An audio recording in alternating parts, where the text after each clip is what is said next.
Bismillahirrahmanirrahim.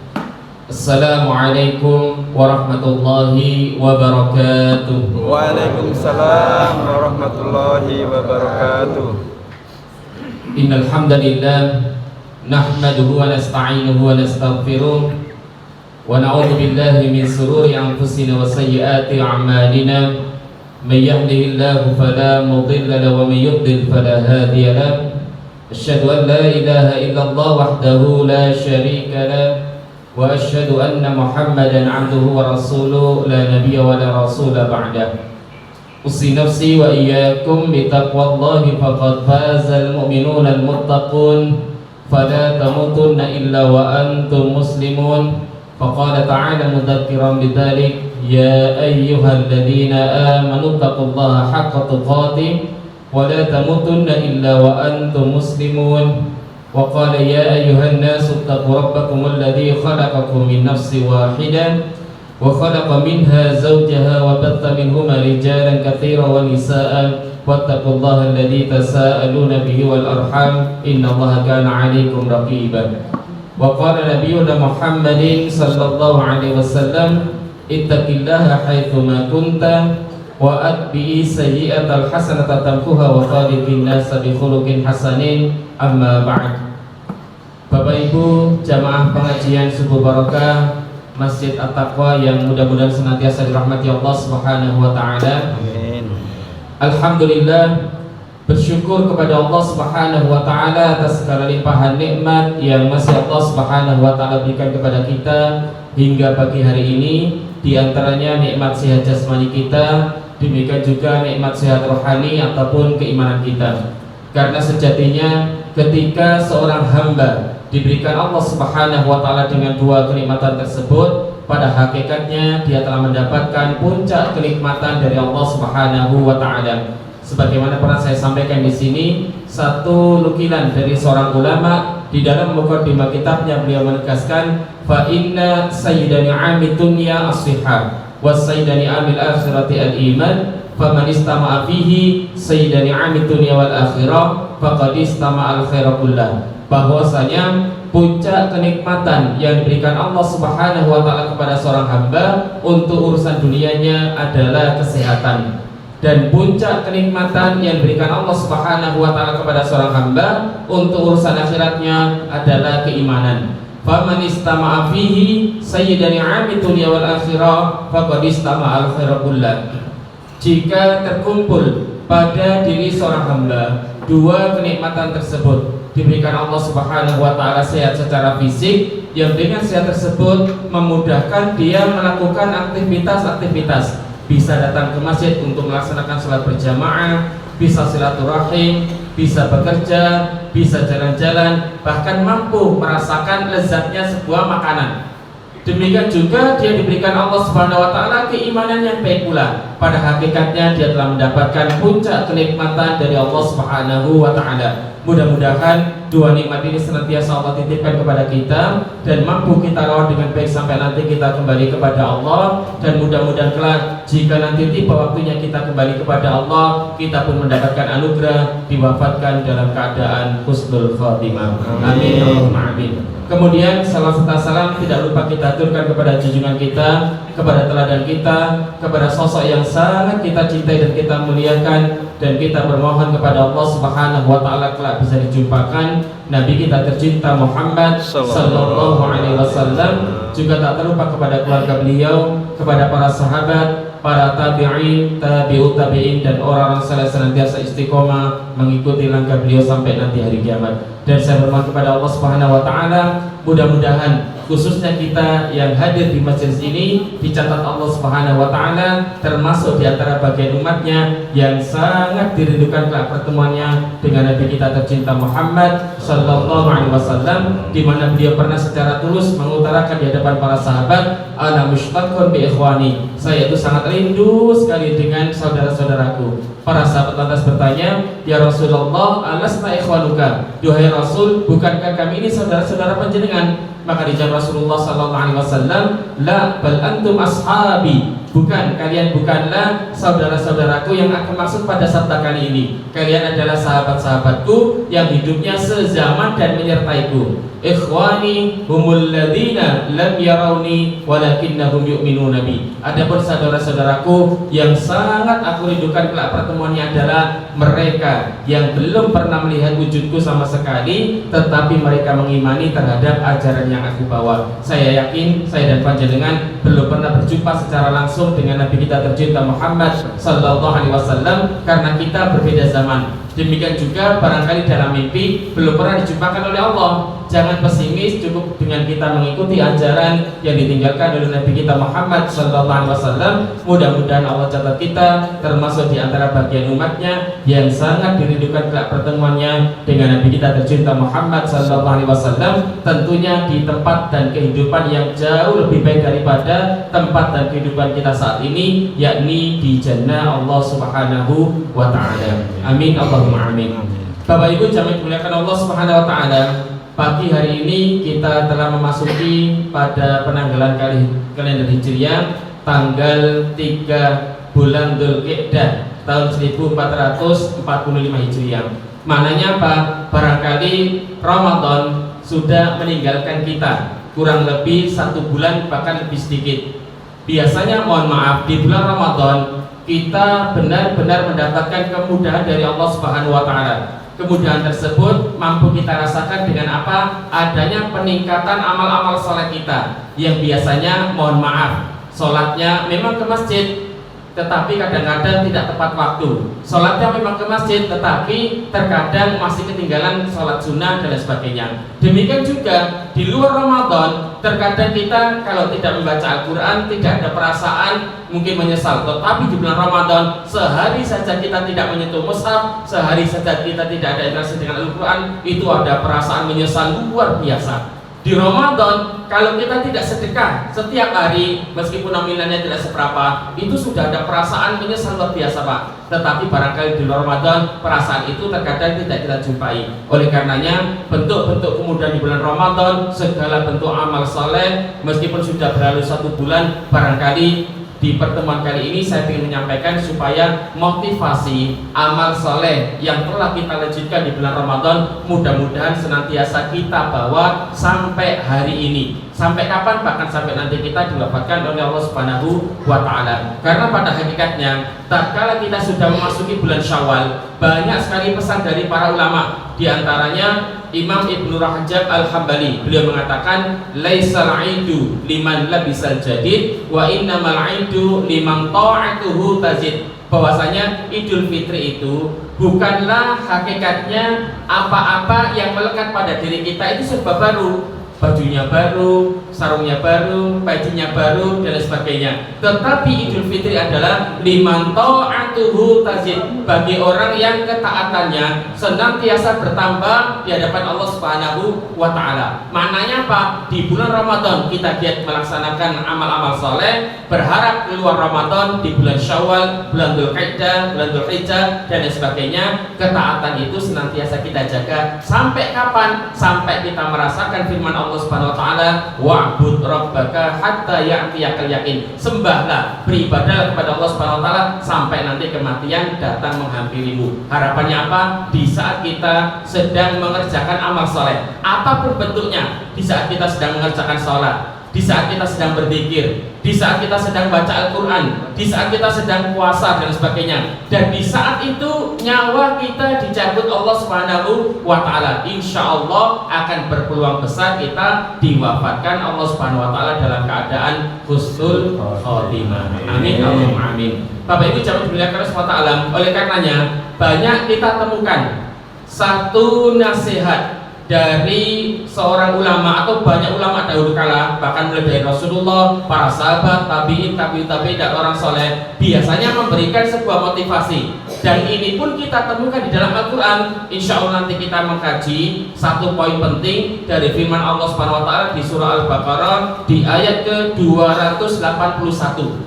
Pesan tersebut adalah agar seorang ini senantiasa terjaga mengerjakan amal soleh, termotivasi dan semangat mengerjakan amal soleh. Biasanya hanya 2 pesan yang ingin disampaikan Pak. Yang pertama, diingatkan tentang yang namanya kematian. Kemudian yang kedua, diingatkan tidak hanya sekedar kematian, tetapi akan adanya hari pembalasan setelah dia nanti diwafatkan oleh Allah Subhanahu wa Ta'ala. Karena apa? Kalau dengan kematian berarti manusia ini kehidupannya di dunia sudah berakhir. Tetapi apakah berakhirnya kehidupan di dunia kemudian berakhir segala-galanya? Tidak sama sekali. Oleh karenanya tetap dikejar dengan nasihat berikutnya, yakni akan adanya hari pembalasan setelah nanti manusia diwafatkan oleh Allah Subhanahu wa Ta'ala. Oleh karenanya yang kita jadikan pijakan di pagi hari ini adalah firman Allah Subhanahu wa Ta'ala di surah Al-Baqarah di ayat ke-281. Mengapa saya ambil ayat ini? Karena bertaburan ayat di dalam Al-Quran, demikian juga di dalam hadis, biasanya kata kematian itu disandingkan Allah Subhanahu wa Ta'ala dengan yang namanya hari pembalasan, supaya manusia dimotivasi. Jangan sampai, mohon maaf, kita meyakini setelah kita diwafatkan Allah itu sudah berakhir segala-galanya. Bukan sama sekali, Pak. Nabi kita pun bahkan mengingatkan al-mautu babun wa kullun nasi dakhilun. Kematian itu diibaratkan sebagaimana pintu dan setiap manusia pasti akan melewatinya. Dan itu baru pintu awal. Setelahnya kita masih memasuki alam barzakh, kemudian nanti dibangkitkan Allah, bahkan nanti sampai kepada kehidupan di akhirat. Oleh karenanya saya mengambil firman Allah Subhanahu wa Ta'ala di surah Al-Baqarah 281 ini. Di sana Allah Subhanahu wa Ta'ala mengingatkan satu hal. Mengapa saya ambil ayat ini? Al-Baqarah ada berapa ayat, Pak? 286 ayat. Saya ambil ayat 281 ini. Nanti kalau panjenengan ngaji satu disiplin ilmu yang namanya ulumul Quran, bukan di kitab tafsir gitu, tapi ulumul Quran. Ulumul Quran itu bisa panjenengan beli kitabnya, diantaranya ditulis oleh Imam Mana Al-Qattan dan sebagainya, atau punya sejenisnya. Nanti di sana ditemukan. Kalau kita belajar ulumul Quran nanti jadi tahu diantaranya. Al-Quran itu dahulu kala yang pertama kali diturunkan itu surah apa, kemudian yang terakhir apa, kemudian ayat yang pertama diturunkan yang mana, kemudian yang paling terakhir yang mana. Demikian juga kita jadi tahu asbabun nuzulnya dahulu kala ayat ini, surah ini diturunkan itu karena kejadian apa. Oleh karenanya saya mengambil ada satu pendapat yang paling sahih kalau saya ambil nih, karena pendapat ini diuraikan oleh seorang ulama terkenal dahulu kala bernama Imam Ibnu Hajar Al-Asqalani rahimahullah ta'ala. Beliau ini yang mensyarah, diantara yang mensyarah Sahih Al-Bukhari, Pak. Beliau merinci dari sekian pendapat yang ada, mulai dari kibarus sahabat kemudian sampai generasi setelahnya. Dari sekian pendapat yang ada, ayat yang paling terakhir yang diturunkan Allah Subhanahu wa Ta'ala kepada Nabi kita tercinta Muhammad sallallahu alaihi wasallam, dari sekian pendapat yang ada kemudian ditarjih oleh beliau, ternyata yang paling sahih adalah yang terdapat di dalam surah Al-Baqarah di ayat ke-281. Silahkan panjenengan buka, isinya apa? Mengingatkan tentang kematian. Bahkan beliau mengatakan wa tuwfiya nabiyuna Muhammadin sallallahu alaihi wasallam tis'a layalin ba'da dzalik. Dan Nabi kita Muhammad sallallahu alaihi wasallam diwafatkan Allah Subhanahu wa taala 9 hari setelah menerima ayat ini. Isinya apa, Pak? Tentang kematian. Dan tidak hanya kematian, tetapi akan adanya hari pembalasan setelah nanti manusia diwafatkan oleh Allah Subhanahu wa Ta'ala. Wattaqu yauman turja'una fihi ilallah summa tuwaffa kullu nafsin ma kasabat wa hum la yuzlamun. Dan takutlah kalian akan hari di mana kalian nanti keseluruhannya tanpa terkecuali akan wafat kembali kepada Allah Subhanahu wa Ta'ala, dan akan dibalas atas segala perbuatan yang pernah kalian kerjakan. Jadi kata kematian disandingkan Allah Subhanahu wa Ta'ala dengan yang namanya pembalasan, supaya manusia ini termotivasi bahwasanya kalian manusia semuanya yang bernyawa, yang hidup, kalian nanti pasti akan merasakan yang namanya kematian. Jangankan kalian, manusia yang paling mulia yang pernah Allah ciptakan, Nabi kita tercinta Muhammad sallallahu alaihi wasallam, tatkala beliau ini masih hidup, Pak, beliau pun diingatkan Allah Subhanahu wa Ta'ala, wahai Muhammad sallallahu alaihi wasallam, innaka mayyitun wa innahum mayyitun. Engkau nanti bakal menjadi calon mayat. Kamu juga nanti bakalan meninggal. Tidak hanya diri kamu, tetapi bahkan disandingkan wa innahum mayyitun, dan umat-umatmu juga nanti pasti akan wafat kembali kepada Allah Subhanahu wa Ta'ala. Namun kalau kita rinci di ayat ini, meskipun nanti saya lebarkan ya, cara Allah Subhanahu wa taala menyampaikan bagaimana orang ini kembali itu seakan-akan dalam bentuk sindiran, Pak, dalam tanda kutip ya. Mengingat apa? Kalau nanti kita dalami lebih dalam, baik di dalam kitab tafsir, demikian juga kita dalami dari sisi bahasa. Tatkala Allah Subhanahu wa taala mengutarakan kalimat kata kembali, di sana menggunakan sigha turja'un dari akar kata raja'a yarji'u. Nanti bisa dibuka di dalam kitab yang ditulis oleh oleh Abu Hilal Al-Ashqari yang berjudul Al-Furuq Al-Lughawiyah, perbedaan kosakata dalam bahasa Arab yang sering kali kita jumpai dalam Al-Qur'an kita. Tatkala diterjemahkan artinya sama, tetapi kalau kita dalami di sana sebenarnya ada maksud yang lebih dalam yang ingin disampaikan Allah Subhanahu wa taala. Termasuk kata kembali, kalau kita dalami dalam bahasa Arab itu biasanya menggunakan 3 unsur kalimat, Pak.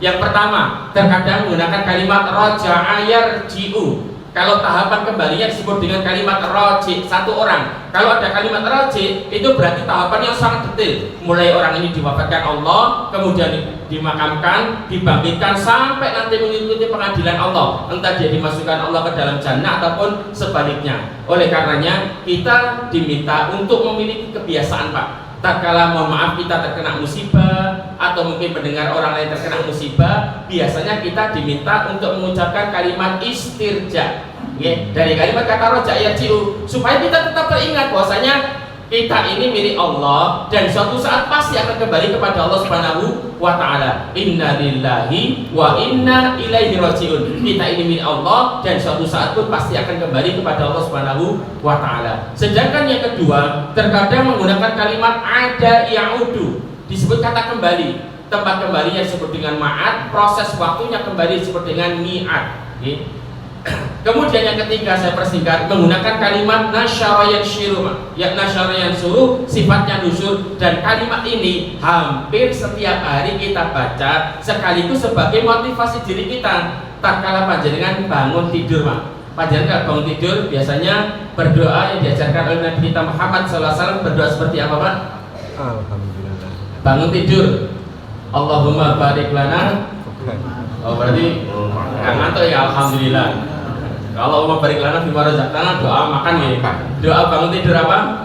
Alhamdulillah alladzi ahyana ba'dama amatana wa ilaihin nusyur. Kalimat ujung terakhir ini, masya Allah, kalau panjenengan tadabburi, itu seakan-akan memotivasi diri kita sekaligus janji kita kepada Allah Subhanahu wa taala karena usia kita ini masih dipanjangkan Allah. Kalau saya detilkan, 2 kalimat yang pertama menggunakan kalimat raja'a yarji'u, ada ya'udu, itu hampir semakna, Pak. Artinya kembali. Kita ini diingatkan, hai kalian manusia bernyawa, diingat betul, kalian nanti pasti akan wafat, kembali kepada Allah Subhanahu wa taala. Cuma titik tekannya ada pada perbekalan yang mau kita bawa. Entah kalian nanti mohon maaf bekalnya itu sudah mencukupi ataupun tidak, terserah kalian. Kalian nanti pasti akan wafat, kembali kepada Allah Subhanahu wa taala. Jadi seakan-akan bentuk sindiran. Padahal panjenengan harus paham ya, orang itu antara yang bawa bekalnya cukup dengan tidak, konsekuensinya pasti berbeda, Pak. Jangankan berbeda alam, kita mau pindah, ya misalkan pindah beda kota, apalagi beda negara, itu kalau bekal yang kita bawa nggak cukup, itu sudah ada perasaan khawatir luar biasa, Pak. Panjenengan mohon maaf yang kemarin mudik, Pak, mungkin rumahnya tidak di Solo, mudik ke Jakarta, ke Surabaya, bahkan mungkin luar Jawa. Panjenengan biasanya kalau mau mudik itu kan disiapkan semuanya, Pak. Uang yang saya mau bawa berapa, nanti pakai kendaraan apa, oleh-oleh untuk keluarga di sana seperti apa, itu sudah dipikirkan jauh hari, Pak. Dan secara logis bisa kita temukan sebuah jawaban. Kalau ada orang yang nggak mudik, itu jawabannya mungkin mudah, Pak, ditebak. 2, kalau tidak mungkin saya masih ada acara. Kemudian yang kedua, mohon maaf, saya nggak punya sangu. Ini mudik antar masih satu kota, apalagi kalau sudah beda negara. Panjenengan kalau mau umroh, jalan-jalan ke luar negeri, itu sudah perbekalannya disiapkan, sudah harus lebih banyak lagi. Apalagi kalau berbeda alam. Nabi kita Muhammad SAW pernah mengingatkan, kalau ada orang, mohon maaf, dia ini sudah kembali kepada Allah, sudah dimakamkan, Pak, sementara perbekalan yang dia bawa itu tidak cukup, maka dia mengatakan seperti apa? Mal mayyitu fi qabrihi illa kal ghariqil muqawwas. Tidaklah seorang mayat itu tatkala sudah dimakamkan, sudah dikebumikan, sementara perbekalan yang dia bawa tidak cukup, maka diibaratkan sebagaimana orang yang tenggelam di tengah-tengah lautan, yang mana dia ini minta pertolongan, Pak. Jadi orang yang tenggelam, kenapa akhirat itu ataupun bahkan alam barzah disebutkan dengan lautan yang sangat dalam dan luas, seakan-akan tidak ada tepinya, apalagi nanti kalau sudah mencakup di akhirat. Oleh karenanya dari hadis ini kemudian dijelaskan lebih rinci oleh sahabat beliau yang paling dekat, sahabat Abu Bakar As-Siddiq radhiyallahu taala anhu. Beliau pernah mengatakan, man dakhalal qabra bila zadin faka'annama raqibal bahra bila safinatin. Siapapun orangnya, gak peduli kalau ada kalimat man berarti mencakup umum, sifatnya personal, baik laki-laki, perempuan, orangnya tua ataupun masih muda, orangnya kaya ataupun biasa, punya pangkat ataupun tidak, gak peduli Pak. Yang penting orang ini sudah wafat, dikebumikan, dikuburkan, sementara dia tidak membawa perbekalan yang cukup, faka'annama raqibal bahra bila safinatin. Diibaratkan sebagaimana ada orang yang mau mengarungi lautan yang sangat luas dan sangat dalam tanpa memakai bantuan kapal ataupun sejenisnya. Panjenengan bisa bayangkan kalau ada orang mengarungi lautan, pengen nyeberangi lautan Pak, lautan ini dalam sekali terus seakan-akan tidak ada tepinya. Kira-kira kalau tidak memakai bantuan kapal, nasibnya seperti apa Pak? Pasti akan tenggelam. Jangan sampai mungkin Ustadz saya bisa renang. Perenang itu jangan seperti panjenengan yang skalanya internasional juara 1 saja, itu terbatas kemampuannya Pak. Hanya bisa merenangi lautan mungkin jarak 1 kilo, 2 kilo, 3 kilo masih kuat. Kalau sudah 4 kilo, 5 kilo, apalagi 10 kilo, kakinya sudah capek, tangannya sudah capek, kemudian kram, akhirnya apa? Sama, tenggelam. Itu kalau tidak memakai alat bantu kapal ataupun sejenisnya. Oleh karenanya sebisa mungkin tatkala nanti kita kembali kepada Allah Subhanahu wa taala, sebisa mungkin perbekalan yang kita bawa itu sudah mencukupi. Oleh karenanya di kalimat yang ketiga, kalimat nasyara yansyuru, itu sebenarnya tidak hanya sekedar kembali Pak. Bahkan kita diingatkan betul setiap hari dengan kalimat wa ilaihin nusyur, tidak hanya sekedar kembali. Kalimat nasyara yansyuru itu sebenarnya sifatnya nusur, arti utamanya adalah menyebar. Seakan-akan kita diingatkan, ya Allah, karena usia saya ini dipanjangkan kembali sehingga saya bisa menghirup udara pagi hari lagi, saya mau menyebar lagi Allah, mencari perbekalan yang terbaik hari ini seperti apa supaya bisa saya kumpulkan untuk saya bawa pulang kembali kepadamu ya Allah. Jadi panjenengan seakan-akan diminta untuk evaluasi Pak. Ya Allah, kemarin yang tertinggal apa ya? Kemarin saya belum sempat sholat duha, hari ini saya harus sholat duha. Kemarin saya belum sempat baca Al-Quran, hari ini harus baca Al-Quran. Kemarin belum sempat mengerjakan kebaikan-kebaikan A, B, dan C, hari ini saya harus bisa mengerjakannya. Karena apa? Usia saya dipanjangkan Allah Subhanahu wa taala, sebisa mungkin saya mencari lagi perbekalan terbaik seperti apa untuk saya bawa pulang kembali kepada Allah Subhanahu wa taala. Bapak Ibu jamaah dimuliakan Allah Subhanahu wa taala. Jadi dari ayat ini nanti kita mendapatkan dua nasihat, bahwasanya manusia itu akan sangat termotivasi ketika dia diingatkan dengan dua hal. Diingatkan yang namanya kematian, sedangkan yang kedua diingatkan yang namanya akan adanya hari pembalasan setelah nanti dia diwafatkan Allah Subhanahu wa taala. Bapak Ibu jamaah dimuliakan Allah Subhanahu wa taala, kita masuk kepada fase yang pertama, bahwasanya manusia yang memiliki nyawa suatu saat pasti akan tiba waktunya dia kembali kepada Allah Subhanahu wa taala. Entah nanti durasi waktunya sebagaimana yang diberikan Rasulullah SAW sebagai bentuk gambaran bahwasanya umat Nabi Muhammad itu tidak lama Pak hidupnya di dunia, tidak sebagaimana umat-umat terdahulu. Kalau untuk umat Nabi Muhammad itu relatif singkat, hanya berkisar antara a'maru ummati ma baina sittina ila sab'in wa aqalluhum may yajuzu dzalik. Batasan usia umat Nabi Muhammad SAW itu tidak panjang Pak, hanya kisaran antara 60 sampai 70 tahun saja. Wa aqalluhum may yajuzu dzalik, dan sedikit sekali mereka yang diberikan Allah Subhanahu wa taala tangguh usia lebih daripada 70 tahun. Meskipun ada, tetapi jumlahnya lebih sedikit Pak. Diingat ini bukan angka pasti ya, tetapi banyak orang yang diwafatkan Allah sebelum usia 60, bahkan ada yang dilebihkan Allah lebih daripada 70 tahun meskipun jumlahnya tidak banyak. Jangan kemudian memahami salah lagi panjenengan yang mungkin duduknya di belakang Pak lagi nyenden ya, Ustaz usia saya sudah 59 tahun, lebih 11 bulan, lebih 29 hari. Berarti usia saya tinggal beberapa hari saja. Bukan, cuma ini sebagai bentuk warning bahwasanya umat Nabi Muhammad SAW diberikan Allah Subhanahu wa taala usia yang relatif singkat daripada umat-umat terdahulu, hanya kisaran jika berjalan mungkin normal bahasa kita itu kisaran hanyalah 60 sampai 70 tahun saja. Kemudian Bapak Ibu jamaah dimuliakan Allah Subhanahu wa taala, sudah waktunya singkat, dan kesempatannya itu cuma sekali saja. Tidak ada manusia yang mendapatkan hak spesial dari Allah Subhanahu wa taala nanti bisa mengulangi kehidupan di dunia itu sampai 2 kali. Tidak ada sama sekali, Pak. Semuanya hanya diberikan Allah Subhanahu wa taala kesempatan hidup di dunia cuma sekali saja. Jangan sampai yang sekali itu kemudian kita lalaikan, kita sia-siakan, sehingga mohon maaf diberikan Allah Subhanahu wa taala nikmat sehat. Yang sehat tersebut tidak digunakan untuk memaksimalkan melakukan aktivitas-aktivitas ibadah, tidak digunakan untuk sholat berjamaah ke masjid, tidak digunakan untuk baca Al-Quran, tidak digunakan untuk silaturahim dan sebagainya, maka akan sia-sia. Sia-sianya saya katakan apa? Karena ada di antara manusia yang mohon maaf, ketika dia diberikan Allah kesempatan yang sekali itu, sementara tidak dimaksimalkan, nanti kalau sudah memasuki alam barzakh, mereka ini memiliki penyesalan yang luar biasa, Pak.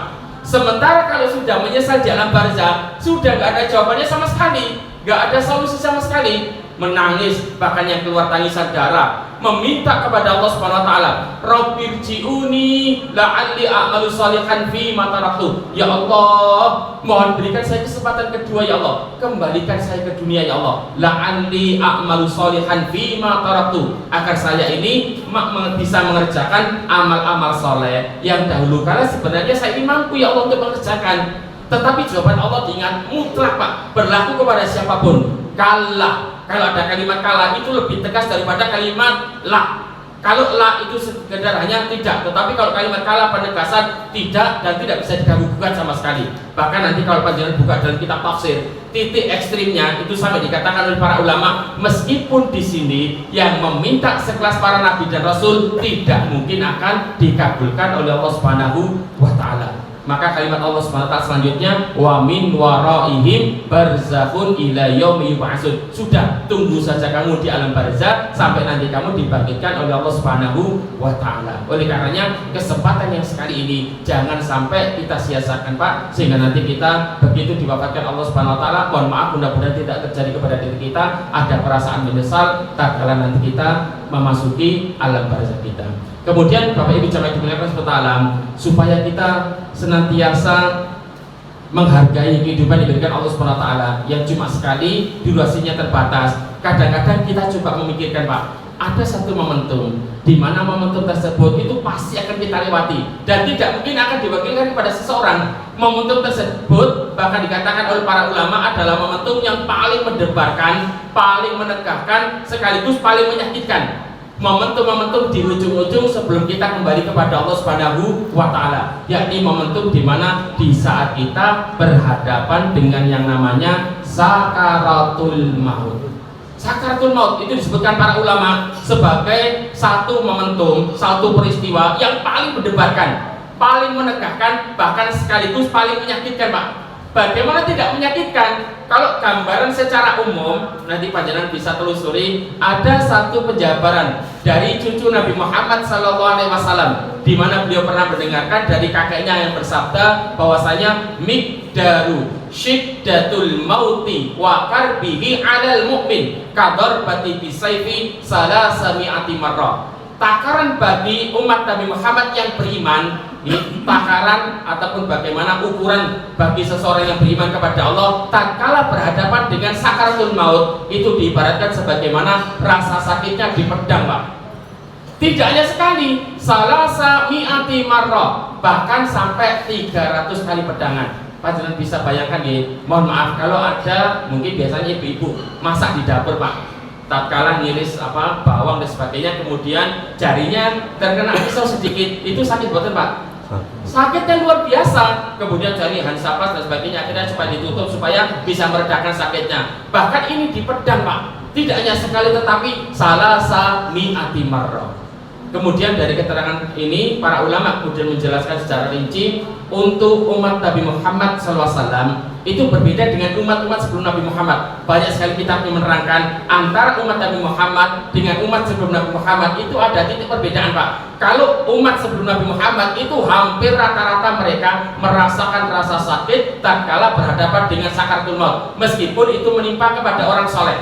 Tetapi untuk umat Nabi Muhammad diberikan perincian oleh Allah Subhanahu wa taala, akan bergantung sesuai dengan amal soleh yang dia kerjakan. Jika dia banyak mengerjakan amal soleh, insya Allah amal solehnya itu nanti akan membantu dia untuk meringankan beban sakaratul mautnya. Sehingga ada perincian orang yang paling ringan merasakan sakaratul maut, diantaranya orang yang wafat dalam keadaan syahid fi sabilillah. Rasa sakit yang tatkala berhadapan dengan sakaratul maut itu kalau korso dijelaskan sebagaimana orang yang mohon maaf dicubit Pak, dicubit ataupun hanya digigit sedikit. Sakit buatan Pak? Tidak sakit sama sekali, hanya merasakan sebagaimana orang dicubit kemudian wafat kembali kepada Allah Subhanahu wa taala. Juga ada yang diibaratkan sebagaimana kasyara, rambut yang masuk ke dalam adonan roti yang masih basah. Panjenengan kalau ngadon tepung dan sebagainya membuat roti panggil di dalam, mohon maaf, rambut panjenengan ini jatuh ke bawah, kemudian adonan tersebut masih basah, panjenengan ambil, susah betul Pak? Tidak susah sama sekali. Itu pun dirasakan keumuman bagi orang-orang soleh. Tetapi ada juga orang yang akan merasakan rasa sakit yang diibaratkan sebagaimana ada kawat berduri dimasukkan ke dalam tubuh manusia ataupun ke dalam daging, bahkan posisinya itu nggak beraturan Pak, ada yang menjilat dan sebagainya, kemudian kawat tersebut ditarik secara paksa, daging tersebut koyak atau betul Pak, pasti akan koyak. Ini akan merasakan rasa sakit yang luar biasa. Tetapi untuk umat Nabi sebelum Nabi Muhammad itu digambarkan para ulama hampir rata-rata merasakan rasa sakit yang luar biasa Pak. Saya ambil satu contoh saja ya, mungkin bisa dicerna di salah satu kitab yang ditulis oleh Imam Abu Lais As-Samarqandi dalam kitab beliau yang berjudul Tanbihul Ghafilin. Tanbihul Ghafilin kalau diterjemahkan dalam bahasa kita peringatan bagi orang-orang yang lalai Pak. Yang saya ambil kitab ini sudah ditakhid kalau tidak salah, yang bernama Ahmad Farid Al-Jindi. Kalau punya kitabnya nanti bisa dibuka di halaman 21 ya, kalau cetakannya sama seperti yang saya miliki. Di sana ada sebuah kisah yang mana kisah ini terjadi di zaman Nabi Isa alaihissalam. Nabi Isa itu adalah nabi yang Allah utus sebelum nabi kita tercinta Muhammad sallallahu alaihi wasallam. Rentang antara Nabi Isa dengan Nabi Muhammad itu kurang lebih sekitar 580 tahun Pak. Jarak antara Nabi Isa ke Nabi Muhammad sallallahu alaihi wasallam. Di zaman Nabi Isa kita temukan beliau ini, mohon maaf, setidaknya memiliki beberapa mukjizat yang sangat populer Pak. Di antaranya kita ambil dua saja. Yang pertama, beliau ini Masya Allah diberikan Allah mukjizat kemampuan yang biasanya Nabi ataupun Rasul itu diberikan Allah mukjizat menyesuaikan kaumnya saat itu yang paling dibutuhkan seperti apa. Intinya apa? Supaya kaumnya ini semakin percaya kepada Allah, beriman kepada Allah, dan kemudian beriman kepada Rasul yang diutus Allah Subhanahu wa taala. Di zaman Nabi Isa, beliau diberikan setidaknya dua mukjizat yang paling populer. Yang pertama, beliau ini mampu menyembuhkan, mohon maaf, seluruh penyakit Pak. Seluruh penyakit atas izin Allah Subhanahu wa taala, cukup dengan apa? Usapan tangan saja. Usapan tangan saja. Jadi enak zaman dahulu kala, di zaman Nabi Isa, ada kaumnya mendatangi nabinya, ya Nabi Allah, saya mengeluhkan sakit jantung. Gak usah ke dokter Pak, cukup datang ke nabinya, bismillah, diusap, biidnillah, akan sembuh seketika. Mengapa Nabi Isa diberikan Allah mujizat seperti ini? Karena nanti kita telusuri umatnya Nabi Isa itu rata-rata mereka itu dari kalangan atibak Pak. Atibak itu kebanyakan orang medis.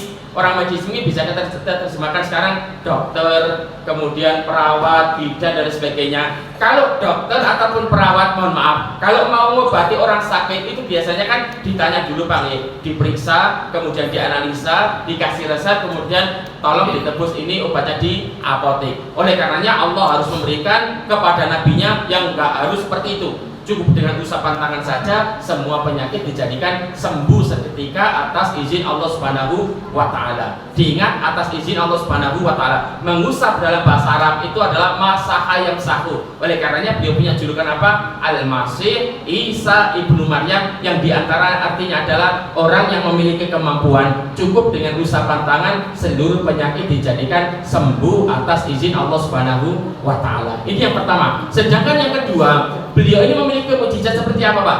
Mampu menghidupkan orang yang sudah meninggal. Tentunya atas izin Allah Subhanahu wa taala. Jadi saat itu kaumnya kemudian mendatangi nabinya, ya Nabi Allah. Biasanya kalau nabi punya mukjizat itu pasti kaumnya ingin mendatangi supaya dibuktikan Pak. Ya Nabi Allah, bisa jadi mohon maaf, yang panjenengan hidupkan itu adalah orang yang matinya mati suri. Panjenengan kertas mati suri Pak?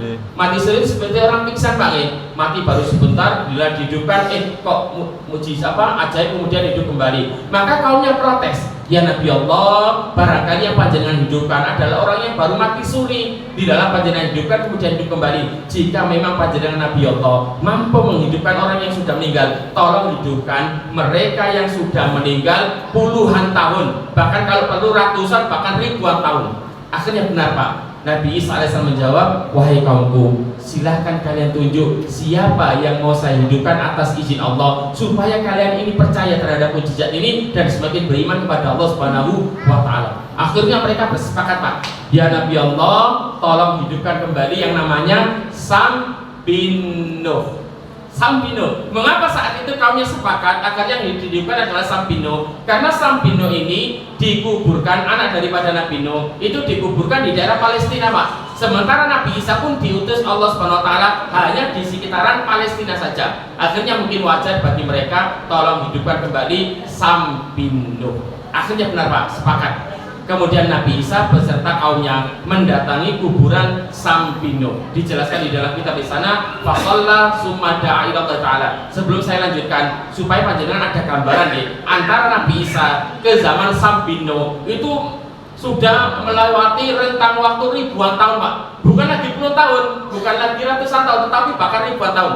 Supaya ada gambaran, kalau panjenengan ingin mengurutkan generasi para nabi dan rasul, paling mudah panjenengan belajar diawali dari mempelajari Nabi Ibrahim alaihissalam. Karena Nabi Ibrahim itu punya julukan apa? Abul Anbiya wal Mursalin, bapaknya para nabi, bapaknya para rasul. Karena umumnya semua nabi dan rasul setelahnya itu hampir rata-rata keturunan daripada Nabi Ibrahim alaihissalam. Nabi Ibrahim alaihissalam, pernah saya sampaikan di sini, punya berapa orang istri Pak?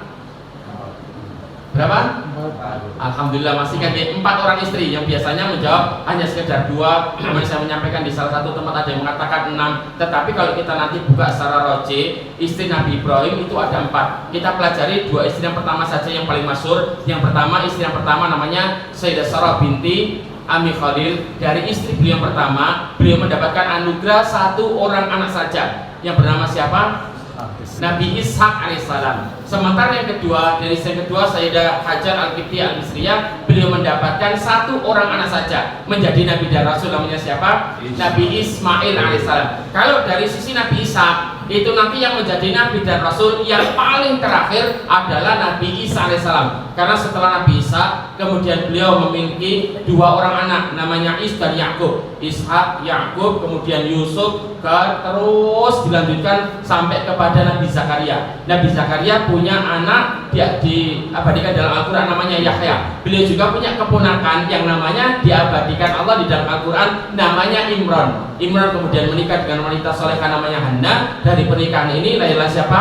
Maryam binti Imran. Dari ibunda Maryam lahir siapa? Isa ibnu Maryam. Yang paling terakhir, sehingga nanti kalau panjenengan pelajari tentang Bani Israel, mempelajari tentang sejarah Palestina dan sebagainya, itu dari sisi sini Pak. Karena Bani Israel itu berhenti di generasi Nabi Isa alaihissalam. Kemudian supaya nanti panjenengan mendapatkan gambaran paling mudah, dipelajari dari istri beliau kedua, dari Sayyidah Hajar al-Qibtiyah al-Misriyah, punya 1 orang anak saja, yakni Nabi Ismail alaihissalam. Karena apa?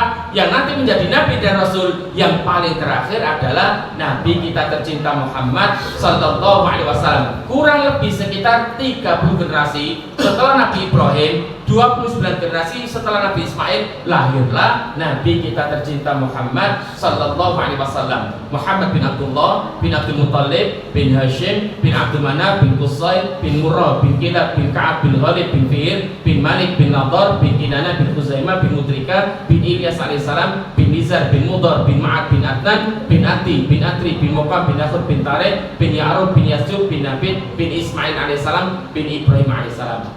Jadi tadi saya katakan di awal, rentang Nabi Muhammad dengan Nabi Isa kurang lebih 580 tahun Pak. Padahal Sam bin Nuh itu hidupnya sebelum Nabi Ibrahim. Maka kita lanjutkan ke atas. Ada yang masih ingat nama bapaknya Nabi Ibrahim siapa Pak? Dan dalam Al-Quran disebutkan wa idh qala Ibrahimu li abihi Azar. Meskipun ada para ulama tafsir mengatakan ini bukan ayahnya, ini adalah pamannya. Oleh karenanya kalau kita belajar sejarah, maka akan disandingkan dengan nama yang lain, bin Azar atau bin Taro, bin Nahur, bin Abir, bin Kinan, bin Arfashad, bin Sam, bin Nuh alaihissalam. bin Mihran bin Mutassalah bin Kinan bin Anwas bin Sis bin Adam alaihissalam, nyambut sampai manusia pertama. Berarti rentang waktunya itu sangat jauh sekali, Pak. Akhirnya benar, ketika Nabi Isa mendatangi kuburan Sampino, dalam kitab disebutkan fasalla summa da'a ila Allah Ta'ala. Beliau mengerjakan sholat, kemudian berdoa kepada Allah Subhanahu Wa Ta'ala. Maka Masya Allah, tatkala beliau rampung berdoa, atas izin Allah Subhanahu Wa Ta'ala, kuburan Sampino ini terbelah, Pak. Terbelah. Begitu terbelah, kemudian Sampino ini hidup kembali atas izin Allah Subhanahu Wa Ta'ala. Ingat, jangan pernah dilupakan biidznillah, atas izin Allah Subhanahu Wa Ta'ala. Karena ini namanya mukjizat yang mungkin tidak terjadi secara berurutan. Cuma ini karena izin Allah Subhanahu Wa Ta'ala. Tetapi begitu Nabi Isa melihat kondisi Sampino ini orang soleh, Pak. Dari sekian anak Nabi Nuh, Sampino ini termasuk anak yang soleh. Karena dari keturunan ini nanti sampai kepada Nabi kita Muhammad Sallallahu Alaihi Wasallam ada yang berubah. Yang berubah apa? Warna rambut dan warna ubannya. Warna janggut berubah menjadi warna uban. Warna uban itu warna apa, Pak? Putih. Warna putih. Karena apa? Nabi Isa itu sangat paham ilmunya. Demikian juga Nabi kita Muhammad diajarkan bahwasanya uban itu ada pertama kali di dunia, yang mengawali adalah Nabi Ibrahim alaihissalam. Sebelumnya tidak ada uban. Oleh karenanya kita temukan Nabi Ibrahim itu memiliki diantaranya hal yang pertama, awaluman syabah, Nabi yang pertama kali beruban. Sebelumnya tidak ada, Pak. Awaluman ikhtatana, Nabi yang pertama kali mendapatkan syariat khitan. Awaluman doyafal duyuf, awaluman hajaro, dan lain sebagainya. Oleh karenanya Nabi Isa heran, kemudian menanyakan, wahai Sampino, mengapa warna rambut kamu dan warna janggut kamu kok berubah menjadi warna putih? Maka dijawab seperti apa, Pak? Sampino kemudian menjawab, ya Nabi Allah, saya tadi mendengar seruan dari Allah Subhanahu Wa Ta'ala. Saya kira saya dibangkitkan ini saya akan ikut merasakan dahsyatnya kejadian hari kiamat. Saya sangat takut sekali. Saking takutnya yang awal mula rambut saya hitam berubah menjadi warna putih. Dan itu dibenarkan dalam Al-Quran, Pak. Di antara dahsyatnya kejadian hari kiamat, kalau sudah sampai kepada puncaknya, disebutkan dalam Al-Quran, yauman yaj'alul wildana syiba. Hari kiamat itu kalau ada anak kecil menyaksikan secara langsung, maka akan berubah seketika rambutnya menjadi warna uban, Pak. Karena saking takutnya, ibu-ibu yang lagi hamil itu pasti langsung akan keluar, Pak.